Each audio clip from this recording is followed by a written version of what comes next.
नमस्कार साथियों, career first channel पर आप सभी का बहुत बहुत स्वागत है। आज का डिक्टेशन लिखने के लिए तैयार रहें।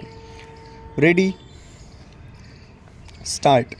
मुझे इस बात का हर्ष है कि भारत में हर राज्य में स्वाधीनता सेनानियों की सेवाओं की प्रशंसा की गई है और उनको उचित सम्मान भी दिया गया है, किंतु मुझे इस बात से निराशा है कि कई व्यक्ति हरिजन और आदिवासी क्षेत्रों में अभी भी ऐसे पड़े हैं जिन्होंने देश की सेवा की है, यद्यपि वे लोग जेल में नहीं गए, तथापि उनकी सेवाओं से देश को बड़ा भारी लाभ हुआ है, परंतु उनको अभी तक किसी भी रूप में सहायता नहीं मिल सकी है। मैं समझता हूँ और मुझे इस बात की चिंता है कि ऐसे लोगों की भी उदारतापूर्वक सहायता करनी चाहिए थी, जो कमज़ोर वर्ग के लोग हैं और स्वाधीनता के बाद और उसके पहले भी जिन्होंने देश की अनेक प्रकार से सेवा की है। दुनिया के अन्य देशों में अपनी भाषा के प्रति बड़ा प्रेम है। मानव का जीवन में भाषा के अलावा अन्य मामलों में भी एक दूसरे के साथ गहरा संबंध होता है। भाषा के अलावा अन्य मामलों में भी उन देशों में अन्य देशों के मुकाबले में ज़्यादा एकता है। सरकार की तरफ से सभी लोग निश्चिंत हैं। वे कहते हैं कि हमारी तरफ से हो या आपकी तरफ से हो, इनकी तरफ से हो या उनकी तरफ से, चारों तरफ से, जिनकी तरफ से भी यह प्रस्ताव आता है सरकार की तरफ से, उसमें कभी बाधा नहीं डाली जानी चाहिए। चारों ओर से हर्ष के साथ उसका समर्थन किया जाता है।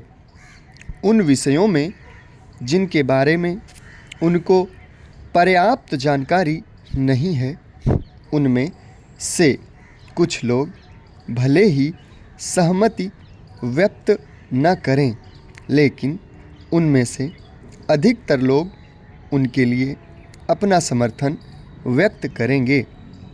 अन्य बातों के अलावा उन सभी लोगों ने यह भी हृदय से स्वीकार किया है कि दूसरे देशों में जो कुछ होता है उससे हमें सरोकार नहीं है। देश का हित सर्वोपरि होना चाहिए। दूसरा विषय कोई भी हो, उस पर हम पूरी तरह से विचार कर सकते हैं।